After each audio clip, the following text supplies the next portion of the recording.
The glorious colour sky today. It's lovely to see the blue.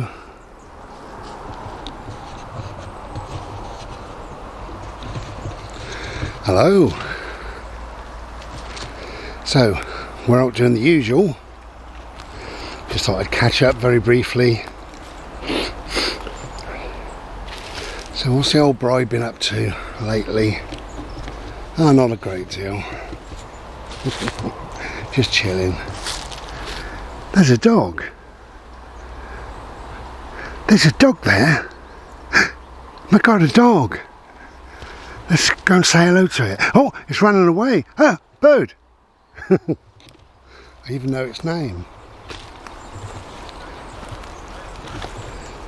Bird, come here. Hello. Come here. Bird, come here. No, come here. Bird, come here. That's it. I know you want to see other dogs, but come here. Come here. There seems to be a lot of dogs. It's a bit of a bloody nuisance. Hey, come here. Come. We're going to go this way over the bridge, okay? Not through the field. Bird, this way. I did tell you. Anyway, so what have I been up to? Well, not a great deal. I'm still having me massages, both my Thai massage and my normal massage. Bodie, this way. Bode. I've upped the Thai massage to an hour and I'm still alive. Bodie. Oh, there you are. Sorry, mate. Oh, it's a glorious day. Look at that. It's just lovely.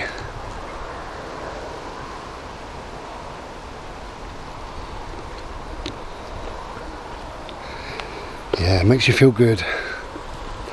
Yeah, so I've upped it for an hour rather than half an hour, and I thought kill cure, and she's been really, really good. She's amazing, actually. So yeah, so I'm having both of them. They're helping a bit, you know, with the old osteoarthritis and what have you. And I think they also help with the mental health, because if you feel good in any way, bimbling in nature, having some warm sun on your skin, whatever, if you feel good in any way, it's got to be good for your mental health. I've stopped the ashwagandha. I've been taking ashwagandha for 3 months, and that really, really helps with my anxiety. But they do say to give it a rest for about a month, every 3rd month, something like that.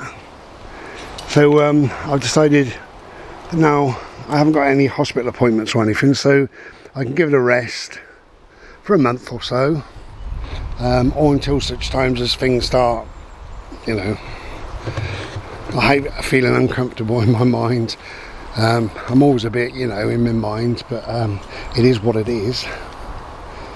So, hey, I've got a dog that licks, I don't know if you know that. But yeah, we're doing all right, really. I think both of us are doing all right. Bodie, please, no, I've just told you. A little bit concerned about how breathless I get, but the last time I saw the heart specialist, he did ask me about that, and he said, how are you getting on? Are you getting very breathless when you sort of go out for a walk or shopping or whatever you're doing? And I said, no, not overly. I said, I do get a bit breathless, but not overly. That was then. And he asked me 2 or 3 times, really. He said, how's the, do you feel that you're getting breathless? And I said, no, not really, you know. So I think, reading between the lines, I think maybe the breathlessness is part and parcel of, you know, things. So that's what I believe anyway. I'm not sure, but I'll be seeing him at some stage. So I'm not overly worried. So here we are.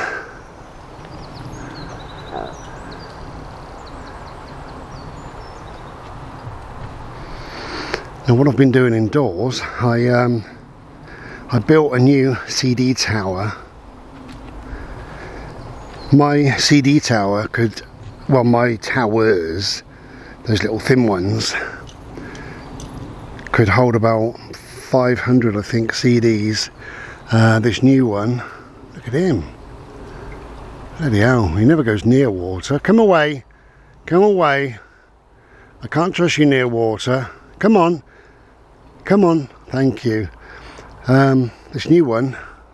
So yeah, the old ones were about 500. The new one is 1,100 and something. So yeah, double. I got double the amount of space really. I've also managed to save to the old towers and put them by the side, so my DVDs and box sets and what have you can go in those. I will make a video at some stage, maybe in a month's time or whatever, and show you my box sets, because I'm in a newish group, or new to me group on Facebook, and it's called, and I can't remember, it's something like CDs Are Alive, or Keep CDs Alive, or I don't know what it's called, no idea, but I'm really enjoying it. You know, people are taking photos of their CD collection, and I love box sets, and I've been looking at people's box sets, and it's given me a bit of an idea to look for a particular artist to see what box sets they've got out, and even to buy what I've seen. You know, somebody take a photo and say, here's so and so, this is box set blah blah blah, or I zoom in and glean some details. So I've been listening to a lot of music, as you can imagine. So the CD tower is, as I'm making this video, we're nearly there, you know, just a bit of tidying and stuff. So I'm really pleased with that, because it's, you know, you mean to do things, don't you, and you don't do them. Well, if you're called the Ramblings of Bri, I mean to do things. I think I must get on, must crack on and do that. And a week goes by, and then you think, oh, I still haven't done it, and it's 6 weeks have gone by, 8 weeks, 12, you know, and I think, Christ, come on, that's 3 months now. But that CD tower is virtually done, so that's great, and it will be done by tomorrow. It'll be done.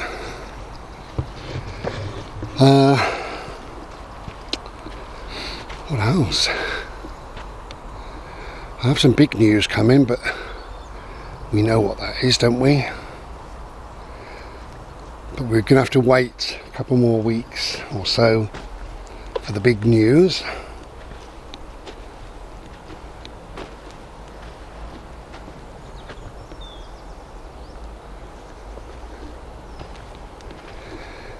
Oh, wow.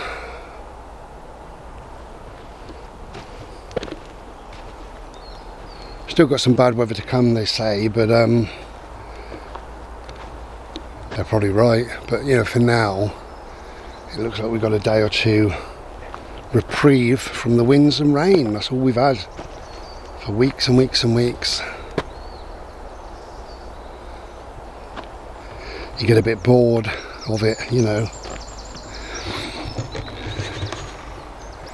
But as I said before, the woodpecker up there somewhere. There he goes. Yeah, as I said before, the bad weather, the winter weather, has given me time to finish my poetry book, but also to build this CD tower, and just do a number of small jobs, bits and bobs that I wanted to get done, really.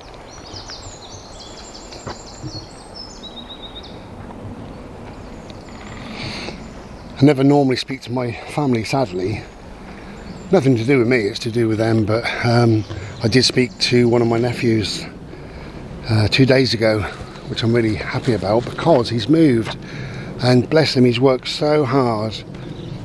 He's been living in this flat, him and his missus, for years, and he kept trying, Bodie kept trying to leave, kept trying to move, and for one reason or another, sales kept falling through, this happened, that happened. And then Glenfield Tower in London caught on fire, and they just discovered that the cladding was not responsible. I think it was a fridge, but the cladding kept the fire going and was difficult to put out. It was a plasticky sort of a thing. And on the side of my nephew's little block of flats, only I think there was 6 flats, 2, 4, 6, maybe 8, I don't know, 6 or 8 flats. There was some cladding, so they stopped all the residents from selling their properties, for 3 years while they investigated and put up new cladding and new windows at the wonderful price of nearly £50,000 per flat. So not only did he have to stay there, but he had to find £50,000. So he's a hard worker, and he did do it, and still wanted to move. And I spoke to him maybe 6 months ago or whatever, and he said, we found this lovely house and we're hoping it's all going to go through, and we're so excited, and it's got a little garden, because obviously a flat doesn't have a garden, and yeah, it's going to be great, and I'm going to do this and do that, and you know, bless him. And it all fell through. Very, very disappointed, but whatever. At the end of the day, he's got what he wants, so good luck to him. He's got a lovely property. He wanted some space, and he's got some space. He's even got 3 or 4 downstairs rooms. It's like a 4-bedroom house, but he's got 3 or 4 downstairs rooms, and one of them is going to turn into a little bit of a gym. He's got a weights bench and I think an exercise bike and a few bits and pieces, so that'd be great, you know. So I'm really pleased for him. I think it's great. Okay, so yeah, we've just been scratching around really, not doing a great deal. I keep talking about illnesses and health and what have you, but just to finish this off, because this has happened, see this there? You can see that, see that hardish lump? It's quite big. Okay. So that is a hernia, and it's on the top of my cancer scar where that went to, and they're fairly regular, you know, fairly often you get hernias.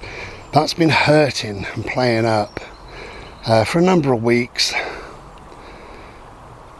but all of a sudden it really hurt, and I had 2 days and 2 nights of quite severe pain, and I thought I'd contact the doctor if it don't get any better, you know, I'm a man. Anyway, I couldn't leave it, and I had to contact the doctor in the end. But while I was waiting for them to slowly get back to me, I thought, I wonder if it would help, because I tried everything. Hot, cold, everything. I thought, I've got a hernia belt, like a strap, like a girdle. I thought, I wonder if that would alleviate some of the pain, allow me to sleep. You know, it's 2 days and 2 nights, no sleep. Anyway, I put that on, and very uncomfortable, but when I adjusted it and what have you, I found a fairly suitable position. And after a little while, half an hour or so, there's no pain.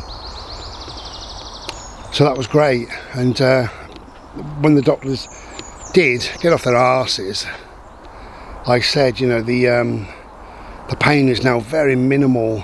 The pain at the most is a dull ache, really, but every now and then it hurts. So I said, it's very, very minimal, and I've been using this strap. Is this a good idea? And she said, yes, it's a very good idea. Maybe you don't want to use it all the time, but you know, at certain times. So I said, okay. So, and she said, you can, of course, wear it for hours and hours and hours. You know, that's what they're designed to be. So I just put it on every now and then. I find it uncomfortable, so I don't put it on too often. But anyway, because of that, she said, what we've done is just make you a general appointment, or she said, I will make you a general appointment, but we're so busy. Yeah, of course they are. We're so busy, it's going to be a number of weeks. And I said, oh, I'm glad to hear that you're busy. You know, when you go down there and there's no cars in the car park, and you sit in the waiting room and you're the only one there, and they're busy, are they? Okay. Well, if that's busy, I should have been a doctor, but whatever. So I said, all right, we'll do that. And she said, in the meantime, if it really causes a problem, then get back to us. And I said, well, it is causing a problem. I've had 2 days and 2 nights of being awake. And she said, yeah, but it's not bad now, is it? And I said, no. She said, well, that's typical pattern with hernias. And I said, well, what's going to happen eventually then, you know? And she said, well, you'll probably end up needing surgery eventually, but we've got to wait until such times as you do need surgery. And I'm not looking forward to that at all, so it's kind of shut me up. Yeah, it really has shut me up. Don't want to complain.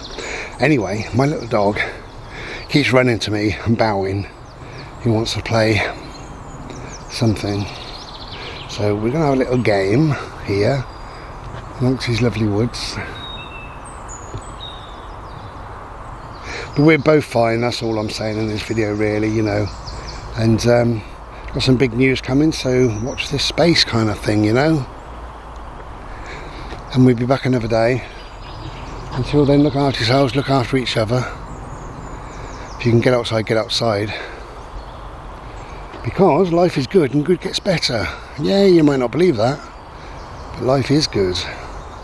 There's always good to life, you know. You can have a painful hernia, but you're warm and safe indoors. You can have a painful hernia and not sleep, but you don't have to cook. If you're hungry, you can order some food in. Whatever, there's a silver lining. Life is good, and good gets better if we remember that. You know, it's a good thing to remember, I think. Okay.